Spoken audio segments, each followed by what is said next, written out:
Okay, so when you visualize Bitcoin, what comes to mind? Is it that shiny metallic coin with the big, the digital gold thing, and Right. Ethereum, Right. maybe that slick crystal diamond shape, hints at how complex it is, right? Yeah, definitely. But now think about Dogecoin, that little Shiba Inu. I bet for a lot of people that image actually brings a smile, doesn't it? Oh, for sure. It's got that emotional hook. Exactly. It's more than just a picture.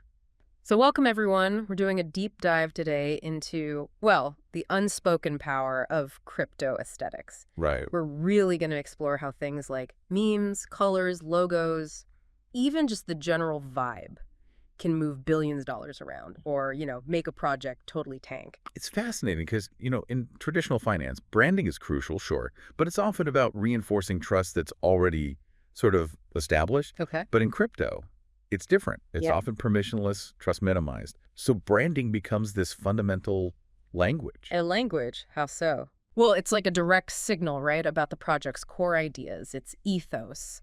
It's a tribal marker. Tells you immediately who's in and what they stand for. So it's like a shortcut to figuring out if it's legit Yeah. in a space without the usual institutions. Exactly. It becomes incredibly potent. So Right.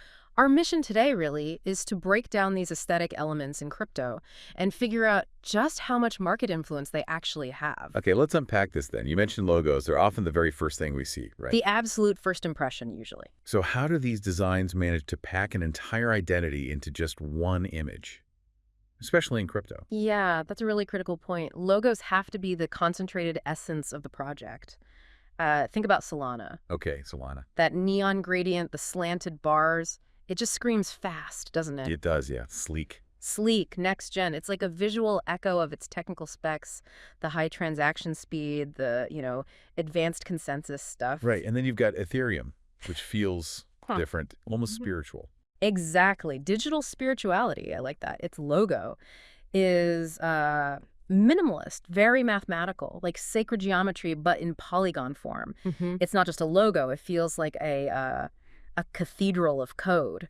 Reflects its role as this foundational smart contract platform, where this whole ecosystem is built. So it's communicating something profound. Totally. And what's really fascinating here is that these aren't just, pretty pictures. They are deliberate, strategic communications about what the project is at its core. Okay, so if those structured logos convey a kind of intentional identity, what about when the brand just bubbles up from, like, jokes and community feeling? Now you're getting into meme coins. Right. Shiba Inu, PEPE, those Wojak things. Yeah. Familiar internet faces just slapped onto a crypto context, often pretty satirically. Yeah, and their appeal is it's undeniable. They don't really ask for your trust in the traditional sense. No. No, they kind of hijack your emotions. I read one source that put it perfectly. They say, hey, this is stupid, and that's why it works.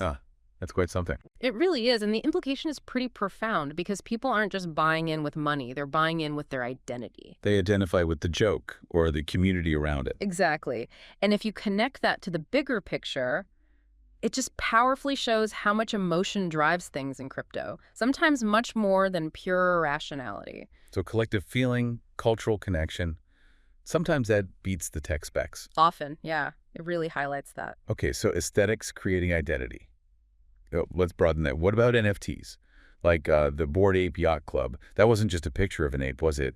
It became something else fast. Oh, absolutely. It was a social signal, a huge one. What was it signaling? It basically said, I'm in, I'm part of this club, I get it. People weren't just minting JPEGs, they were minting culture, status, community access, all through these digital things. So it hammers home that point. Aesthetic isn't just the surface layer, it's strategy. Precisely. It's core strategy. But here's where it gets really interesting for me. Yeah. Can that focus on aesthetics backfire? Like, can a great vibe maybe hide real technical problems? Yeah. Or even be used to, mislead people? That's a really important question, and it leads us straight to the flip side. The pitfalls. The very real consequences of bad branding or maybe aesthetics used poorly. Right. I mean, think about it. If a token's logo looks like, I don't know, clip art from 2007. Right. You see those sometimes? Or the website just feels like a scam the second you land on it. Doesn't matter how brilliant the underlying code might be, that project is probably dead on arrival. Perception kills it. Instantly. That lack of perceived professionalism or just basic design sense, it's an immediate barrier. People just click away. Okay, but what about projects that realize this? They have a bad look, and they try to fix it. Does rebranding always work? Not always, no. That's Mhm. where you see some strategic missteps. Some projects, they kind of overcorrect. How so? They spend a ton of money on a super slick corporate rebrand. And suddenly, they're completely disconnected from the original community, the grassroots vibe that got them started. Ah, so they lose their soul, maybe. Kind of, yeah. But then you have others who do something different. They lean in, take Milady Maker, for instance. Right, the NFTs. Yeah. To some people, it's just a pixelated, kind of chaotic mess, right? Uh-huh. But the project owned that aesthetic completely. And now, you can't deny its culture. It has this huge, dedicated following because of that look, not despite it. So they embrace the chaos. They did. And this really brings up a critical question, about finding that balance. How do you balance authentic, maybe messy community aesthetics with the need for perceived professionalism in crypto branding? It's a real tightrope walk. Wow, okay. So pulling it all together then. Yeah, It feels like in crypto, your brand really is your magnet. definitely. Your logo is like your banner on this digital battlefield. Yeah.